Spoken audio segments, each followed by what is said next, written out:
Today on Historical Histories, we're talking about the Great Bolivian Apple War of 1876, a lesser-known aspect of the Great European Fruit Wars from 1789 through 1888. You see, in the years preceding, Eastern Europe was experiencing an unprecedented amount of aquamarine clothing being produced, leaving the government no choice but to outright ban aquamarine dye. With many citizens' jobs ruined, they turned to smuggling in the dye via injecting it in apples and extracting it later.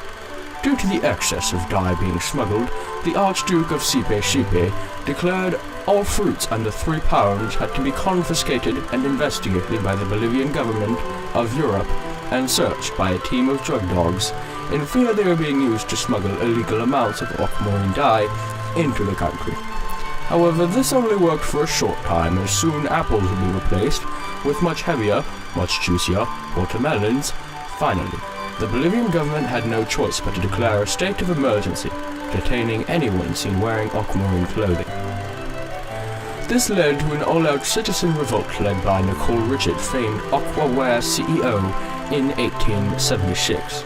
Bolivia then declared war on itself due to the sheer amount of revolutionaries sparking the Great Bolivian Apple War.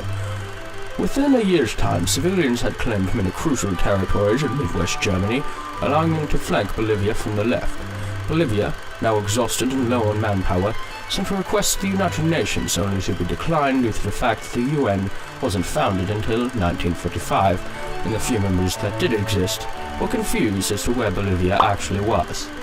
Ultimately, Bolivia was defeated by Bolivia in 1882, 3 years after Nicole Richards' death, leaving her son, Hilarion, who had been president 3 years prior, but forced to leave due to his refusal to stop wearing aquamarine clothing during the war. Once he was in power now, officially made aquamarine the state bird in honor of his late mother. This was seen as the official conclusion to the war, though no actual treaty was drafted between Bolivia and Bolivia. This concludes today's episode of Historical Histories. Come back next time for the story of how Burundi conquered 1/23 of the moon. This is Danny Dappers. Goodbye till next time.